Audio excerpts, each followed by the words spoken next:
کہ قرآن سے زیادہ محفوظ اس دنیا میں اب کوئی چیز نہیں رہی۔ اس کی حفاظت تو اللہ نے اس طرح سے ترتیب دے کر فرمایا ہے کہ مسلمان اپنے بچوں کو حافظ قرآن بناتے ہیں اور اس کی حفاظت میں لگے ہوئے ہیں۔ اللہ تعالیٰ نے سینوں کو چنا ہوا ہے اس قرآن کی حفاظت کے لیے۔ خیر میرے عزیزوں، احادیث کریمہ میں یہ ہے، حضور اکرم صلی اللہ تعالیٰ علیہ وسلم فرماتے ہیں قیامت کے دن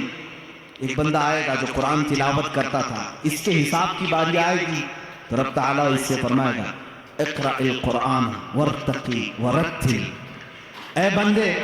قرآن یہاں پر بھی پڑھ جیسے دنیا میں پڑھتا تھا، جیسے تو قرآن پڑھتا تھا یہاں پر بھی پڑھ، اور جب تک وہ پڑھتا رہے گا رب تبارک تعالیٰ فرماتا ہے وارتقی ورتل، ایک آیت پڑھ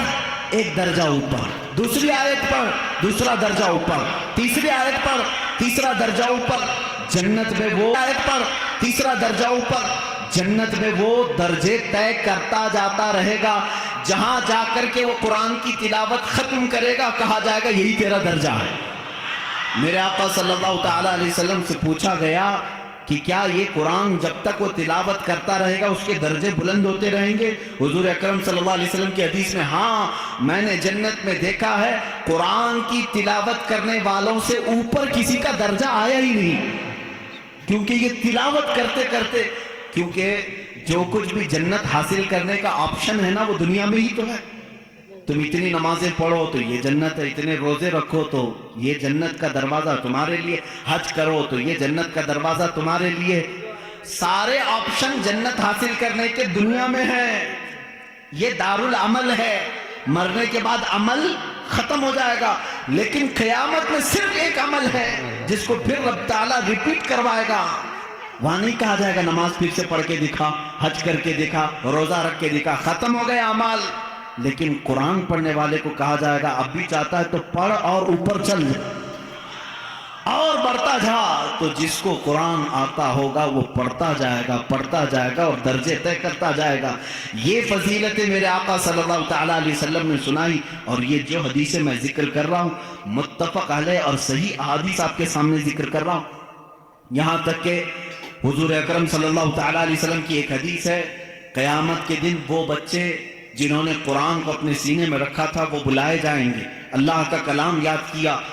تو جب وہ آئیں گے تو رب تبارک و تعالیٰ ان بچوں کو بعد میں فرمائے گا ان کے والدین کے سر پر پہلے تاج رکھا جائے، البس والداہ تاجن یوم القیامتی، رسول کریم صلی اللہ علیہ وسلم فرماتے ہیں قیامت کے دن ایسا تاج پہنایا جائے گا جس سے سورج کی روشنی بھی پھیکی پڑے۔ اہل محشر پوچھیں گے یہ کیا نبی ہیں، یہ صدیق ہیں، یہ کون ہیں؟ تو فرشتے کہیں گے نہ یہ نبی ہیں، نہ صدیق ہیں، نہ شہداء ہیں، بلکہ صرف ایک حافظ قرآن کے ماں باپ ہیں، صرف ایک حافظ قرآن کے ماں باپ ہیں۔ جب ماں باپ کو تاج پہنایا جا رہا ہے تو جس کے سینے میں قرآن تھا اس کو کیا کیا جائے گا؟ رب تعالیٰ اس کے لیے فرماتا ہے، میرے آقا صلی اللہ علیہ وسلم نے فرمایا اس حافظ قرآن کو بلایا جائے گا اور اس سے کہا جائے گا ایسے 10 لوگ تیرے خاندان کے جن پر دوزخ میں جانا واجب ہو گیا، ان کا ہاتھ پکڑ، صرف اس کی برکت سے میں ان کی جہنم کی سزا کو معاف کر کے تیرے ساتھ جنت عطا کروں گا۔ اس کی سفارش قبول کی جائے گی۔